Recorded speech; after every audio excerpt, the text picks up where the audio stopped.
iyadoo muddooyinkii ugu dambeeyay ay ku soo badanayeen gobolka Togdheer shilalka ka dhaca gudaha magaalada ayaa taliyaha ciidanka taraafikada ee gobolka Togdheer Jaamac Ismaaciil Cali Jaamac Dhagjar waxa uu ka hadlay shil ka dhacay gudaha magaalada oo isku galeen bajaaj iyo gaari noociisu haasayn kaasi oo sababay dhimashada laba qof oo dhalinyaro ah waxaana ka mid ah hadaladiisii sida tan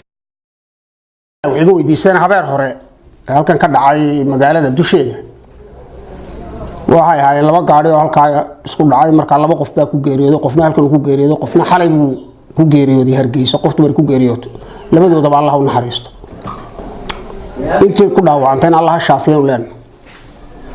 waxa moodaa waqtiga shilalku magaalada gudaheeda marka loo eego way badan inta badan waxa sababa gaadiidka la yiraahdo bijaajka oo magaalada ku batay oo buux dhaafiyo oo ay isla ognahay marka xilligan waqtigan hadii ay beedankeeda leeyahay sida ay ku yihiin suuqyada iyo istaraatijiga magaalada ayaa shilalka ugu badan ka yimaadaan sidoo kale taliyuhu waxa uu fariimo adag u diray gaadiidka bajaajka ama tigaha oo uu sheegay taliyuhu inay geystaan shilalka ugu badan ee ka dhaca gudaha magaalada waxaana uu taliyuhu sheegay inay ka soo saari doonaan gaadiidkaasi go'aamo adag waxaana ka mid ah hadaladiisii sida tan go'aamo badan oo hore laga soo saaray go'aan guddi nabadgelyo laga soo saaray oo shaqeynaya jira hadii alla ka dhigo go'aamo kalena inaynu oo ku sii xoojinayno iyadoo in kaga hortagayna dhibka iyo shilalka bulshada waynu ka samayn doonaa hadii Ilaahay ka dhigo marka taasina sidaas u dhacay cidii ku dhibatay waynu u ducaynay cidii dhaawantayna waynu u ducaynaa Allah shaafiyo insha Allah billahi kariim waxaan leeyahay oo horena fariin ugu diray gaadiidka bijaajka ah ee aynu hadee beedankeeda leeyahay ku isticmaalayna magaalada dhexdeeda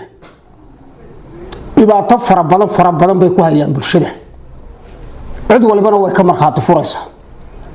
dadweynaha waxaanu hadii alla ka dhigo ka codsanayna gaadiidka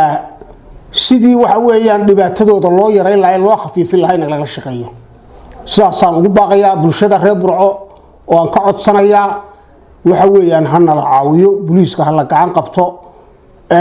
xiriirka booliiska iyo dadweynaha wax ku qabsoomaan dhinac qura waxba kuma qabsoomaan marka saas oo leen hadii alla ka dhigo insha Allah billahi kariim inaynu wax ka qabano mar walbana diyaar baynu u nahay waanaynu wadnaa waan ku sheegay muddooyinkii ugu dambeeyay waxa gobolka Togdheer ku soo badanaya shilalka ka dhacaya gudaha magaalada kuwaas oo sababa dhimasho iyo dhaawacba Abdilaahi Maxamuud Muuse Xudayfi telefishinka caalamiga ee Real magaalada Burco.